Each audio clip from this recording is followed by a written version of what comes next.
Ah, Kim is here. Amazing. Rob, Rob, Buddy. my man, what are you doing, bro?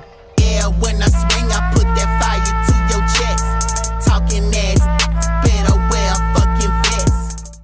Okay, Peter mentioned to me something that I hadn't heard before, but that I understand, but I think it's still not the way. I think it's the way he's reading the data is still incorrect. And I do understand what he's talking about. Okay. Can I talk about it? I mean, the way Okay. Peter reads the data is sort of not important. No, important for the thing sake of this conversation, it is. well, no, because that speaks to his opinion about the date of a particular rock, right? We're No, talking no, about no, what is I'm talking about something. I'm talking about this whole thing altogether. Can I tell you what I'm talking about? Sure. Okay, so Peters asked me what the speed of light was, and I told him, and the answer I gave was right. It's about 180,000 or 300,000 kilometers a second. No, miles, it's just under 300,000 meters per second, not kilometers. Oh, okay. Well, he didn't correct that, so whatever. He should have, yeah, but okay. So 300,000 meters per second, yeah. And it takes about 7-8 minutes from the light to travel from the sun to the Earth. Yeah, about 8.5. Yeah. So what Peter did is he calculated that time and that distance to get the age of billions of years. Okay, so Planetary evolution. Okay. So we're talking about light in a vacuum, and we're talking about the speed of light in space and how we use that to determine the age of celestial objects, right? Yes. So you look up at a patch of sky and you Mhm. see a star. Right. And the light from that star is redshifted, meaning that because it's traveled so long, the other wavelengths have dissipated, and what you're seeing is the majority of the red that's left, right? Because red, as a wavelength, has the longest wavelength and it travels the furthest in a vacuum. So we can measure how much that light has been redshifted. So we know how far that star is from us, meaning we know how old that light is. Mm-hmm. Because we know how fast light travels, and speed, or rather distance, is just speed over time, right? Right. So we know how long it took to get here. We know how fast it's going, which means we know how far away it is. And if we know how far away it is, we know how old that light is. So if the light is 10 billion years old... I have a problem with that. Okay. What is your problem with that? My problem is if the way I read the data, which of course we agree, disagree with, that's fine. That's what makes this fun, right? Sure. I still think that God made it in an instant, and it's traveling that long. So I don't think that. Okay, so how could God have made this thousands of years ago, but it took light billions of years to travel to Earth? Well, okay, let me ask, what is the actual? I don't know. I have the number in front of me. What is the actual? It takes 7-8 minutes. From the sun to the Earth, yes. But we're talking about a star. Yep. Somewhere fuck off over there, right? Mm-hmm.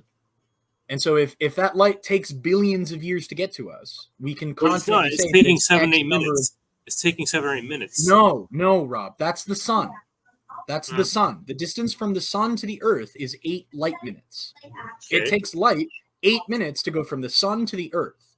Mm-hmm. Matter of fact, it takes light 30 minutes to go from the sun to Jupiter. Okay. Right? Mm-hmm. The closest star, Proxima Centauri, takes light 4 years to get from that star to us. But really, and we can observe stars billions of light years away. Right, but for the most part, the only one that makes sense is us because we're the one that need light for life. We don't need the light of other stars, Rob. I'm pretty sure we need the sun.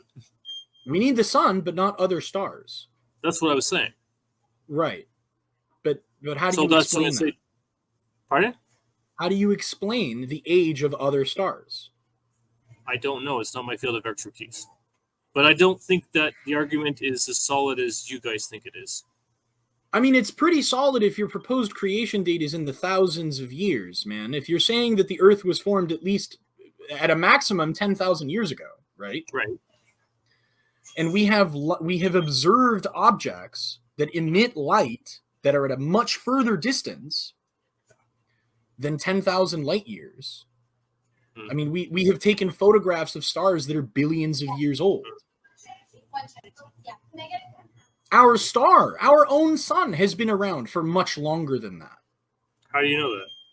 Because we can study the nuclear fusion that's going inside the sun. We can measure what state of its life cycle it's in.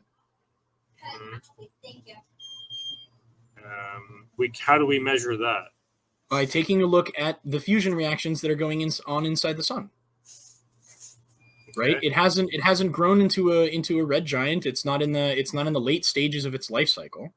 We know it's not in the early stages of its life cycle because there are planets orbiting around, and freshly born stars usually don't have planets around them, because that's usually a very violent and tumultuous period of their life cycle.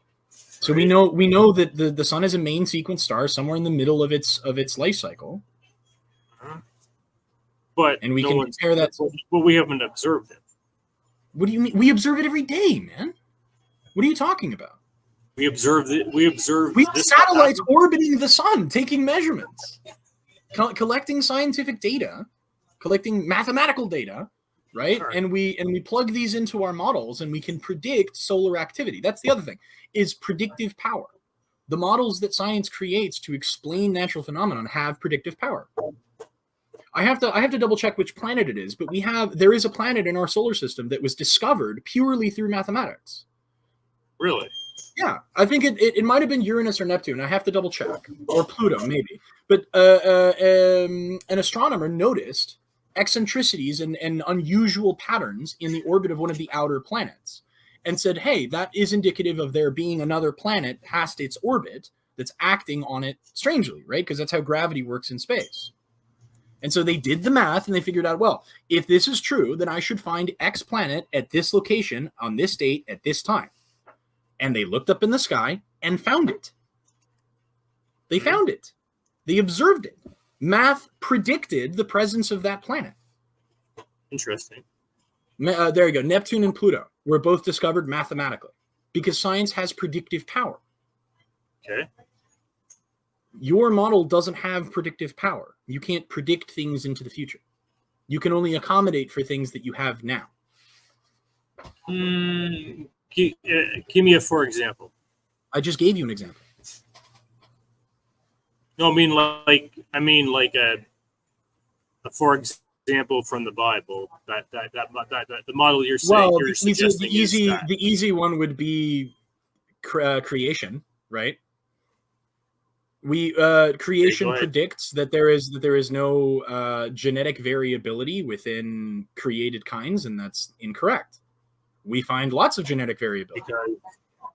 But the barometric model doesn't account for hybrids, and it doesn't account for reduced gene flow. The Bible doesn't dispute variances. I don't know where you're going with that. It does. It doesn't predict things, is what I'm saying. It makes no predictions. I guess the only prediction it made was the end of the world, and that hasn't happened. Have you read the Bible? Have you read the Bible? Yeah. It makes a ton of predictions. Okay. I mean, unless you're talking about the Book of Daniel, because the Book of Daniel doesn't make predictions, man. It does. It only makes one prediction. It makes and that hasn't tons of yet. predictions. No, it doesn't. Because the author of the Book of Daniel wrote all of that shit several hundred years after he claimed he was writing the book. The Book of Daniel's authorship is how do you know that? How do you know that? Widely. Have you read Bart Ehrman's discussions about the Book of Daniel? It's widely disputed. I've read some Bart Ehrman, but I have not read that. Yeah, so the Book of Daniel's authorship is widely disputed. But I've already been able to poke holes in Bart Ehrman, some of other Bart Ehrman stuff. So. Okay, well, the Book of Daniel's authorship is widely disputed within Christian scholarship. Okay. It is essentially consensus that most of what was written in Daniel was written several hundred years after the fact. But I can pull up the specific predictions because I know one of them isn't true. Daniel, hold on.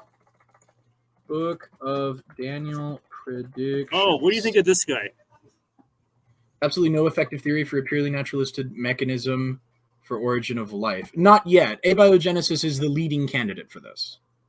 It is still an unanswered question in biology. Oh, so can I say something then? Sure, go ahead. If you don't know, then you can't rule it out that God did it either. That's on the face of it. We can rule out that which has no evidence, and create the creation intelligent design thing has no evidence. And in fact, all of the evidence that we have found through the fossil record points to it not being true. How do you figure? I'm looking because we have fossil records that go back past your proposed creation date. That would be number one. How do you explain the fossils? We have human fossils that go back much further than 10,000 years, man. The oldest human fossils are 200,000 years old. I disagree. What do you mean you disagree?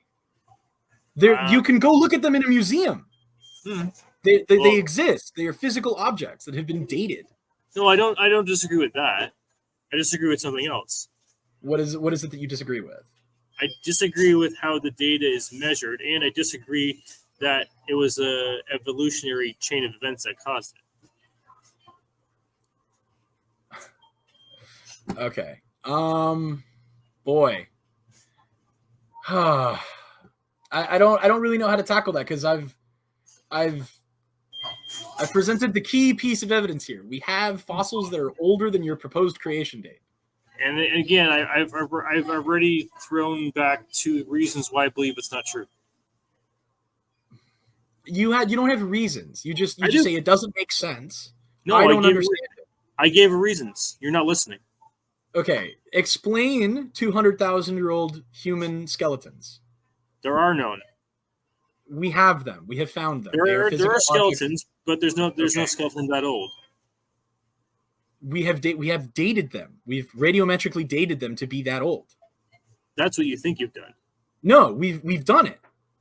Like sure, the studies are published and peer reviewed. We have done it. The data is there. It is available. I believe that the data is there to observe as it has been presented. But that's it. What does that mean? You're thinking they're fudging the numbers? Yes. Okay. Well, that's not a truth claim. That's a conspiracy claim, which I'm not going to tackle because that's a silly thing to ridiculous. say. That's such a childish response in my report. Well, it's just a silly thing to say, to claim conspiracy. You haven't even read the data. You haven't read the papers. I know it is. Well, no, you're just arguing. This is just silliness, Ken. It's what? You're just you're being silly. I'm being silly? Yeah. You're the one claiming there's a conspiracy in science to fake the numbers. Why would we want to fake the numbers? So you can rule God out of the equation. We don't need to rule God out of the equation. You're doing it. We go where the evidence takes us, and the evidence does not take us to God. It does. No, it doesn't. It does. No, it doesn't. Flat out, it doesn't. Lucy is older. Is 3.7 million years old. See, this and is we can see the hominid progression over the fossil record. You see, Kim, this is a problem from my side. From my point of view, you're just arguing from incredulity. No, I'm not arguing from incredulity. Yes, you are. I'm telling you, here is the. You asked You're me. telling me doesn't mean where is the evidence? I presented you with the fossil, and you're saying that's not true. No, okay? I'm saying the way it's read isn't true. Have you read it? Yep. You have read the specific study on this specific fossil. Some of them, not all of them. Some of them. Okay, so let me. Oldest human fossil.